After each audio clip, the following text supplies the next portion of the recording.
Head lines آپ نے دیکھ لی. بلیٹن کا آغاز کریں گے. سپریم کورٹ میں موسمیاتی تبدیلی اتھارٹی کے قیام اور مسابقتی کمیشن سے متعلق ہائی کورٹ کے فیصلے کے خلاف اپیل سے متعلقہ کیسز میں جسٹس منصور علی شاہ اور جسٹس عائشہ اے ملک نے دلچسپ ریمارکس دیے ہیں.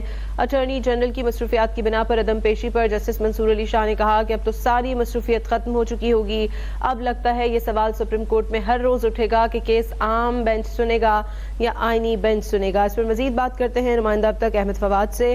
احمد، اپڈیٹ کیجیے گا، دونوں چیف جسٹس کی جانب سے کیا ریمارکس سامنے آئے ہیں؟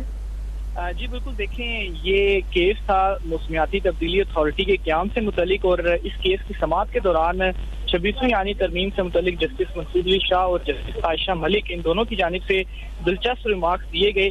جسٹس منصور علی شاہ نے دوران سماعت یہ استفسار کیا کہ کیا موسمیاتی تبدیلی کے چیئرمین کا نوٹیفکیشن جاری ہو چکا ہے، جس پر ایڈیشنل اٹارنی جنرل نے بتایا کہ ابھی نوٹیفکیشن جاری نہیں ہوا.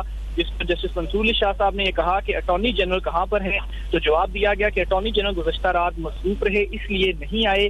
اس کے علاوہ اس پر جسٹس منصور علی شاہ نے پھر مسکراتے ہوئے یہ کہا کہ اب تو ساری جو مصروفیت ہے وہ ختم ہو چکی ہوگی.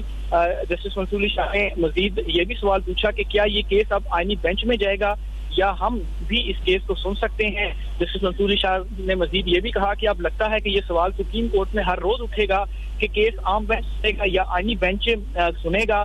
اس پر جسٹس عائشہ ملک کی جانب سے بھی ریمارکس دیے گئے اور کہا گیا کہ چلیں اب آپ جانیں اور آپ کے آئینی بینچ جانیں. کیس کی جو سماعت ہے وہ جسٹس منصور علی شاہ صاحب نے 3 ہفتوں تک ملتوی کی، اور ملتوی کرنے کے دوران بھی یہ ریمارکس دیے کہ 3 ہفتوں تک اس لیے ملتوی کر رہے ہیں کہ جو صورتحال ہے وہ واضح ہو جائے گی. جسٹس عائشہ ملک نے مزید کہا کہ نئی ترمیم پڑھ لیں، آرٹیکل 199 والا جو کیس ہے وہ اب ہم عام بینچ کے سامنے نہیں سن سکتے. جسٹس منصور علی شاہ صاحب نے آخر میں یہ بھی کہا کہ ویسے بھی ہمیں خود سمجھنے میں ذرا وقت لگے گا. تو یہ موسمیاتی تبدیلی اتھارٹی کے قیام سے متعلق کیس تھا، جس کے دوران دونوں ججز کی جانب سے اہم جو ریمارکس ہیں وہ 26ویں آئینی ترمیم سے متعلق دیے گئے. جی اپڈیٹ کر رہے تھے احمد فواد.